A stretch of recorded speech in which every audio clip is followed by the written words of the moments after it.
আসসালামু আলাইকুম ভিউয়ার্স, ঈদের প্রস্তুতিমূলক পর্বে আপনাদেরকে আজকে আমি অতি প্রয়োজনীয় একটি উপকরণের, যেটা আমরা রান্নায় বিশেষভাবে ব্যবহার করে থাকি বিশেষ রান্নার ক্ষেত্রে, সেরকমই একটি উপকরণ তৈরি করে দেখাবো। আর সেটা হচ্ছে ঘি।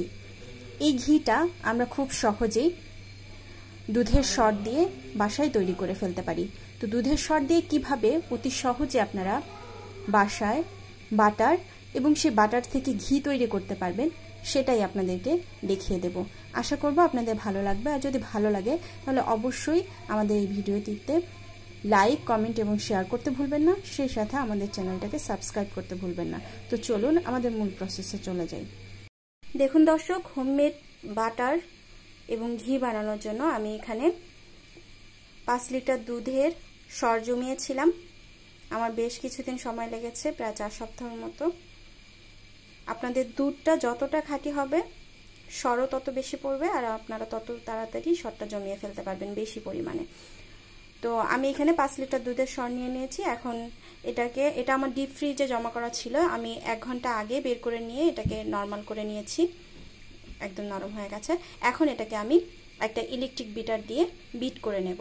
এটাকে আমি 3 থেকে 4 মিনিট ধরে বিট করে নেব। একদম স্মুথ হয়ে যাবে, এটা ক্রিমের মতো হয়ে যাবে। তাহলেই আমার এটা বিট করার, তখন আমি থামিয়ে দেব। তো ফেরত আসছি এটা বিট করে নিয়ে। দেখুন দর্শক, আমার সরটা বিট করে নেওয়া হয়ে গেছে। আপনারা যারা কেকের ক্রিম বানান তারা জানেন যে আমরা যখন ক্রিমটাকে ব্লেন্ড করে নেই, তখন কিন্তু বিট করে নেই, তখন কিন্তু এরকম একটা স্মুথ একটা ক্রিম তৈরি হয়ে যায়, ঘন। আমারটা সেরকম হয়ে গেছে দুধের সরটা। আপনারা চাইলে এটাকে ব্লেন্ডারে ব্লেন্ড করে নিতে পারেন বা পাটায় বেটে নিতে পারেন। আমি ইলেকট্রিক বিটার দিয়ে করেছি, এটাতে সময় কম লাগে। তো এর মধ্যে এখন আমি ফ্রিজের ঠান্ডা পানি দিয়ে দেব। নর্মাল পানি দিলে কিন্তু হবে না, ফ্রিজের ঠান্ডা পানি দিতে হবে। দেখুন দর্শক, এর মধ্যে এখন আমি ফ্রিজের একদম ঠান্ডা পানি দিয়ে দিচ্ছি। দেখুন, আমি ফ্রিজের ঠান্ডা পানি দিয়ে দিয়েছি। এটাকে এখন আমাকে হাত দিয়ে নেড়ে এটাকে এই ঠান্ডা পানিতে ধুয়ে নিতে হবে, তাহলে আমার বাটার তৈরি হয়ে যাবে। এটাকে একবার ধুলে হবে না, 2 থেকে 3 বার ধুয়ে নিতে হবে। তো আমি এটাকে ধুয়ে নিয়ে আবার দেখিয়ে দিচ্ছি আপনাদেরকে। দেখুন দর্শক, আমি সবগুলো সর ধুয়ে তুলে নিয়েছি। এখন যে পানিটা আছে এই পানিটাকে আমি ফেলে দেব। ফেলে দিয়ে আবার পানি দিয়ে এটাকে ধুয়ে নেব। দেখুন ভিউয়ার্স, আমি প্রথমবার যখন ধুয়ে নিয়েছিলাম দুধের সরটাকে, তখন কিন্তু এতটা টাইট ছিল না।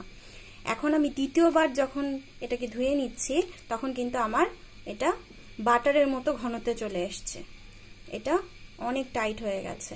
এখন এটাকে আমি আবার একটু ভালো করে এভাবে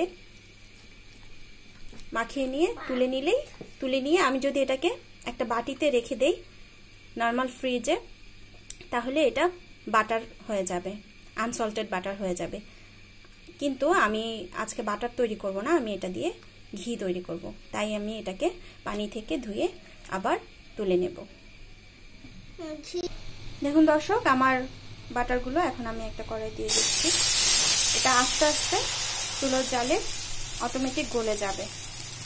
গলে যেয়ে এটা ভাজা হতে হতে ঘি বের হয়ে যাবে। সবগুলো বাটার আমি এর মধ্যে এখন দিয়ে দেব। দেখুন দর্শক, আমি এটাকে এখন একটু নেড়ে মিশিয়ে দিচ্ছি।